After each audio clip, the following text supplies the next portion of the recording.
Good morning everyone, and welcome to today's worked exam answer video. Today I'm taking a look at another required practical question, although it doesn't necessarily appear like a required practical question, but it is looking at testing for halide ions and testing for barium ions, so using our group 7 and group 2 knowledge from year 12, and this would come under required practical 4, which is where you should have tested for different types of ions, cations and anions. And I guess the nice thing about this particular required practical is that the practical and theoretical components are the same. There are no questions that you will get from a practical point of view that would look any different from the theoretical point of view, in the sense of you need to know what chemicals you're adding, what you would observe, and then yes, you might need to be able to write equations, as we're going to see here, which is more of a theoretical part, but from a practical sense there's nothing extra to that. So we'll have a look at how they've worded it here, because this is a bit different to some of the other questions that I've seen. And then this question also goes on to kind of cover quite an eclectic mix of things on the back page. So in the final part of the question, we're having a look at high resolution mass spectrometry, we're having a look at incomplete combustion, and we're having a look at polymers. So I thought that was quite an interesting end part to the question as well, and just enables me to talk through a number of other skills with you guys. So I'll go through and highlight everything as always, and I will come back and explain my worked answers in a second. Okie dokie, so we're told that some scientists thought that the wastewater from a waste disposal factory contained 2 sodium halides. They tested a sample of the wastewater, they added 3 reagents, one after the other, to the same test tube containing the wastewater. And the table then shows their results. So we've got reagent added. Step 1, we're adding silver nitrate solution, which has been acidified with dilute nitric acid. We're then adding dilute ammonia solution, and then we add concentrated ammonia solution. So when we add the silver nitrate solution, we get a cream precipitate formed. When we then add the dilute ammonia solution, we get a yellow precipitate remaining.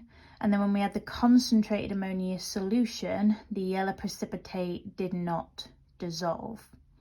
So the thing that I've just written here is when we add the dilute ammonia solution, the precipitate changes colour.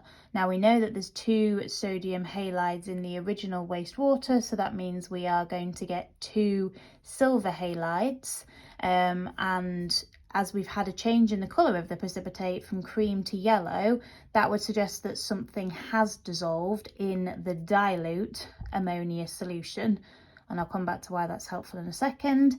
Then when we add the concentrated, the yellow precipitate did not dissolve, which is also very helpful. We have to identify the yellow precipitate that did not dissolve in the concentrated ammonia solution. We have to write the simplest ionic equation for the formation of this precipitate from silver ions and the correct halide ion, and then we have to identify the other sodium halide. Read the question. And I'm saying that for my own benefit as well, because I had to make sure I was answering what I should have been. And we have to identify the other sodium halide that must be present in this mixture of 2 sodium halides. So the yellow precipitate, first of all, is our silver iodide, and again it says identify, so we can give the formula or we can give the name, whichever you prefer to do.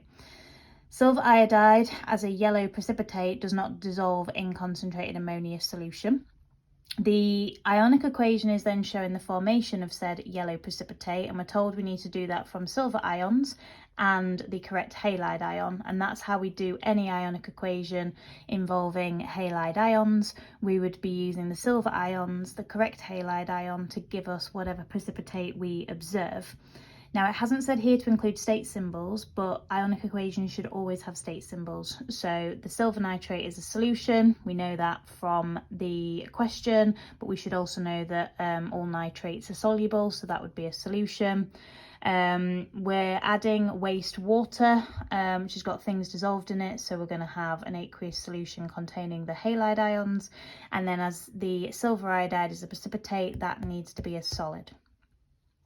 Now, coming back to the other sodium halide, If we have a cream precipitate that then becomes yellow, as I said, that suggests that something has dissolved in the dilute ammonia solution. The only precipitate that dissolves in dilute ammonia solution is the silver chloride precipitate, the white one, which also makes a lot of sense, because if your precipitate is creamy coloured and then you dissolve the white component of the cream precipitate, it will then get more yellow. So if silver chloride is the white precipitate that dissolves, the other sodium halide we must have had in the first place is sodium chloride. So, like I say, read the question carefully as to what you're being asked to do. Then another really common question with regards to this is, what is the purpose of acidifying the silver nitrate?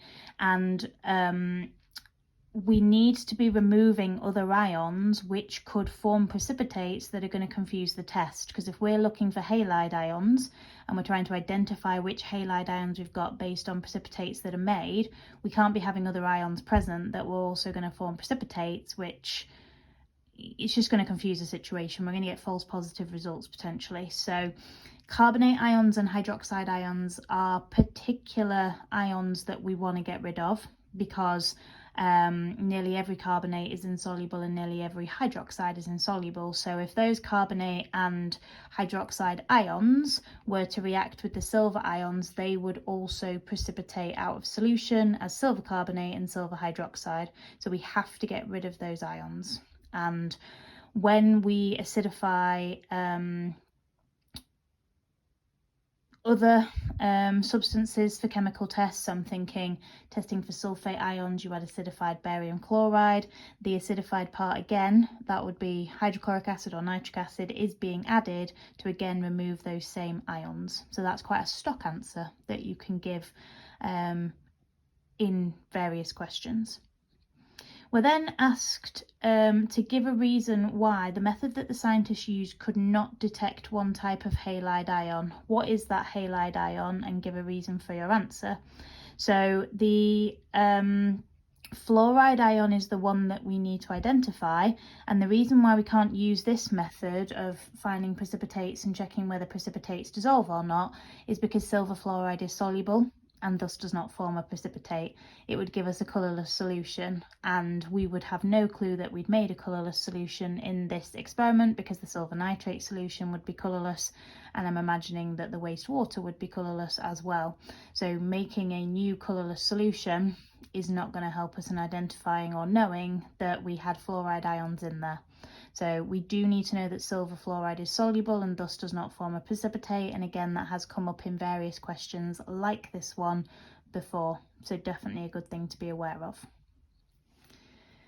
So that was our halide ions, and then we're moving on to another type of ions. So the scientists thought that the wastewater also contained dissolved barium ions.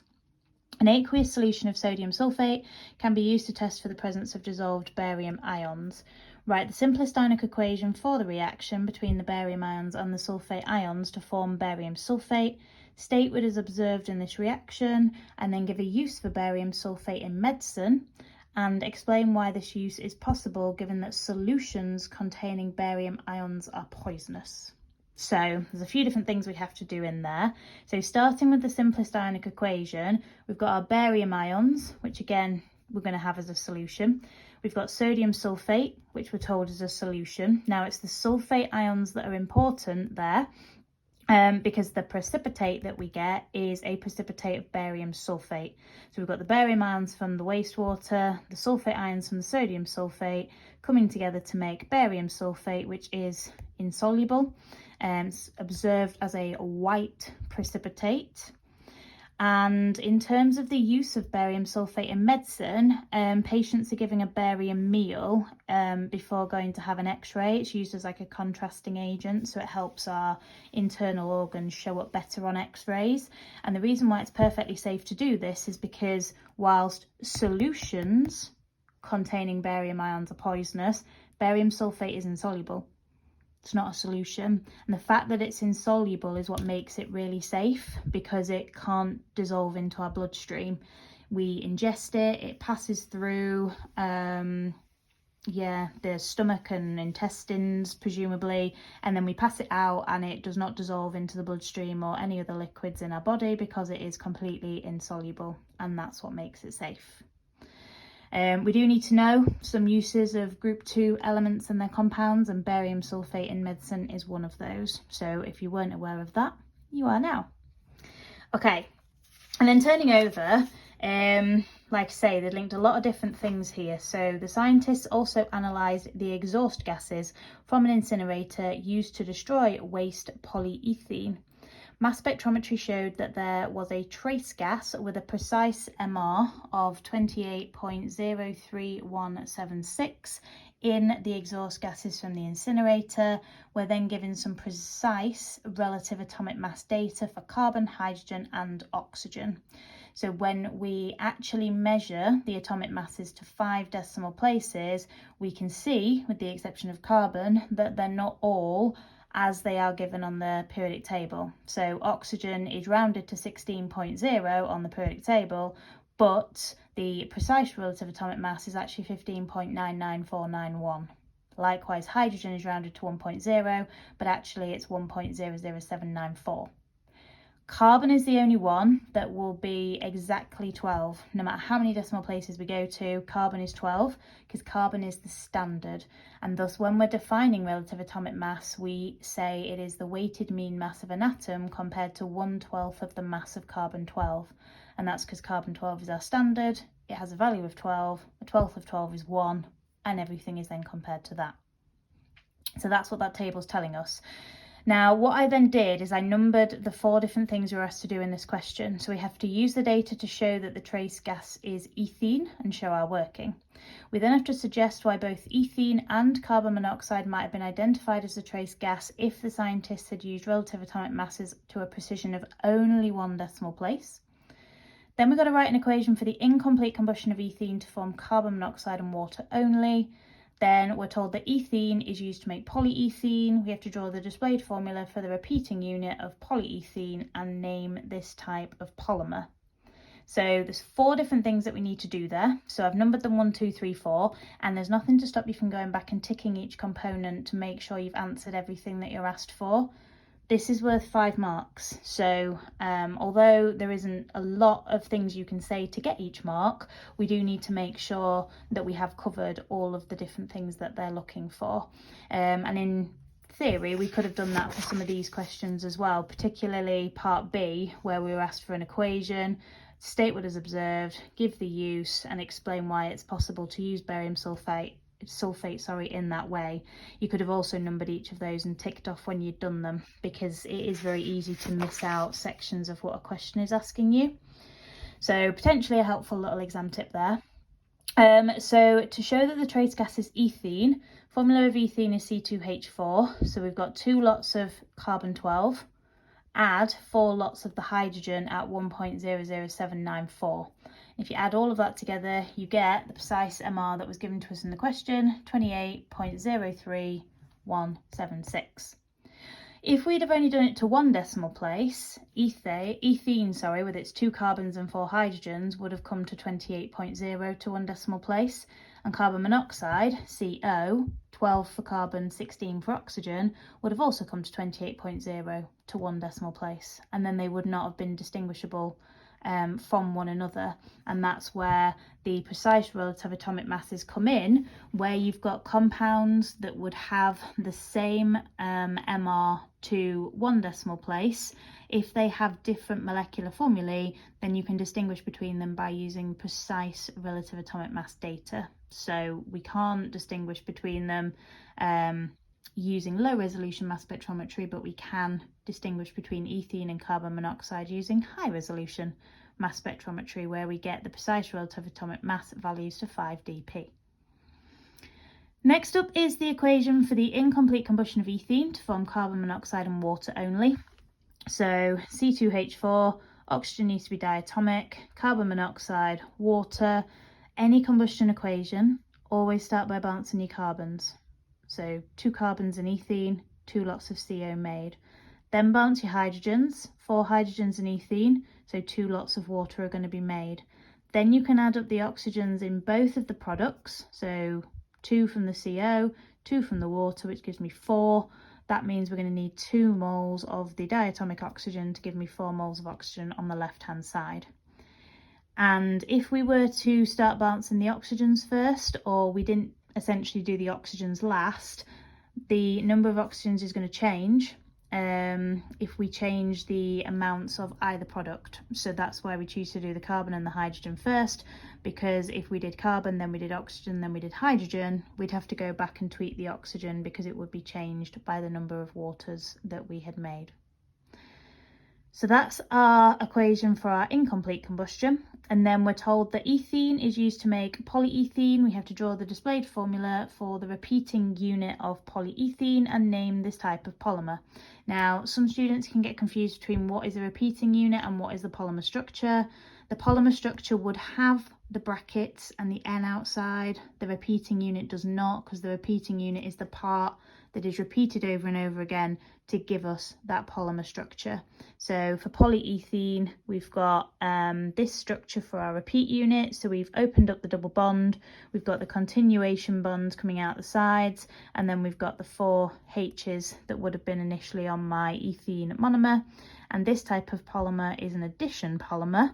The other type being condensation polymers, which are made from a variety of different things: diols, dicarboxylic acids, diamines, diacyl chlorides, amino acids. Different in that they don't have double bonds that open up to join together. We have condensation reactions going on there. So anytime it's alkenes, it would be addition polymerization, because alkene reactions are always a version of addition. Hopefully all of that's been useful. So the idea was, it was a bit of a required practical question covering required practical 4 with a few extra components thrown in just for good measure. Any questions, as always guys, please do hit me up, and I look forward to creating another video for you tomorrow.